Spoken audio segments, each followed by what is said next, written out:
Weirdcore, Dreamcore, and Traumacore have been exploding on the internet recently. Starting in late 2020 with the pandemic, these aesthetics have just been growing in popularity exponentially. Everybody across America was just sitting at home all day on their computers, which eventually led to the explosion of these aesthetics. These aesthetics really well tell the story of this generation. I mean, high school kids just at home all day, left to the internet. These aesthetics will always be here for us in the future to help us remember what life was like in the early 2020s. These aesthetics, even if they really aren't for you, they're still interesting to learn about. They can get pretty bizarre and shocking. So join me as we learn about these three main aesthetics.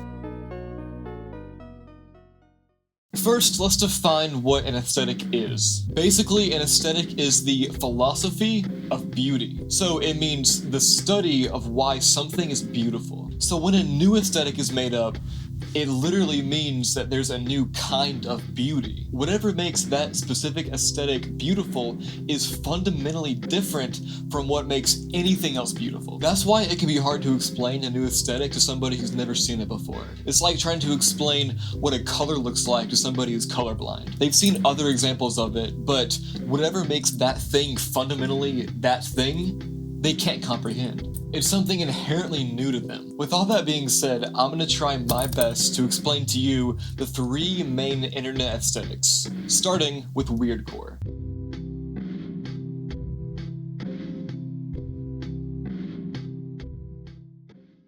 Weirdcore is a surrealist aesthetic centered around amateur or low-quality photography and/or visual images that have been constructed or edited to convey feelings of confusion, disorientation, dread, alienation, and nostalgia or anemoia. Visually, it's strongly influenced by the general look and feel of images shared on an older internet, roughly a period spanning from the late 90s to the mid-2000s. Amateur editing, primitive digital graphics, lo-fi photography, and image compression are some of the most common elements found in Weirdcore images. Thematically, Weirdcore often conveys a feeling of dread, brought forth by its low quality and lack of context in regards to the location or message being shown. This does not mean that Weirdcore is deeply rooted in horror, however, as the feeling of fear left in the viewer is merely a side effect from putting them in an unfamiliar setting or place. This is purely subjective though, and it depends on each viewer, their experiences, and the content of the edit. While some people might find a Weirdcore edit scary or ominous, others might find a feeling of nostalgia or even comfort in that image. And that there at the end is what I really think makes Weirdcore so special, that nostalgia that it brings. Weirdcore is definitely an acquired taste. It's not for anybody that doesn't want to be brought back to their childhood, but for those who welcome that, those who can be comforted through making their possibly even traumatic childhood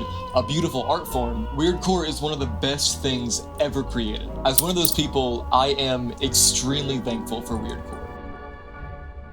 Dreamcore is a surrealist aesthetic that uses motifs commonly associated with dreams, daydreams, or nightmares, portrayed through media such as images, videos, and sometimes music. Dreamcore shares very many similarities with Weirdcore, except Dreamcore really isn't trying to give off any kind of uneasy or unsettling vibes. Instead, Dreamcore focuses on emulating the general feel of a dream and using brighter colors. Dreamcore visuals are typically lighter toned and more pastel in color, or more bright and vivid. These base images are then overlaid with different elements, with the major ones being text and characters. Dreamcore tends to include characters with surreal features. These characters aid in telling a story or creating a scenario that one might possibly see in a dream. They also may include liminal spaces. Text is also a common element. It ranges from short phrases with very little context to entire conversations or monologues. It's typically written in a generic base font like Arial or a serif font like Times New Roman, and it can be different colors, sizes, or even patterns, depending on what fits the situation best. I think Dreamcore is for a specific kind of person, people who dream liminally. Through Dreamcore, they can experience a similar euphoria to what they get when they're actually dreaming. If you didn't already know, liminal dreaming is pretty close to lucid dreaming in that you're very aware of what's going on. Liminal dreaming takes place in the hypnagogia, or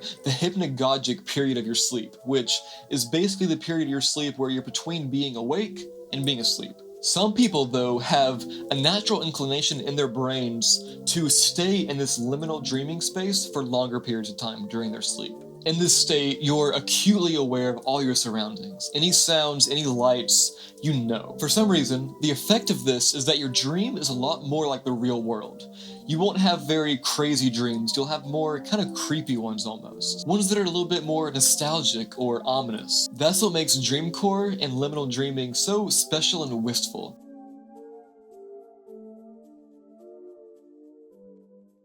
Finally, moving on from Dreamcore, we have Traumacore. And I'll go ahead and say here that viewer discretion is advised. Skip through this if you don't want to be confronted with anything close to trauma, but for those that are still here, let's carry on. Traumacore is a type of aesthetic imagery that delves into the themes of abuse and trauma with cute visuals to back it up and make it seem almost bittersweet. Mental, emotional, and spiritual abuse are all common topics here. Traumacore in general tends to be more focused towards childhood trauma, which is why it often uses cute visuals like Hello Kitty and stuff. Many people turn to these images as ways to cope with their trauma. Most images for Traumacore are either like Dreamcore images, Nostalgicore images, or even things like just pictures of a cake, all with a dark message on top. While many people say Traumacore isn't inherently an aesthetic, a lot of what makes it an aesthetic is derived in other aesthetics. Traumacore is more of art therapy or visual journaling for people who want to use it as a way to cope with their trauma. It's worth noting that some people do think Traumacore is an aesthetic, but some don't, since a lot of people use Traumacore as a way to romanticize trauma, or to romanticize the experiences of actually traumatized people. It's frowned upon to participate in Traumacore if the individual isn't actually a survivor of trauma, as it can be considered a fetishization of that trauma. Traumacore can be of use to anybody who wants to use it as a coping mechanism for their trauma, but just like any other coping method, it shouldn't be used as a stand-in for actual treatment and help.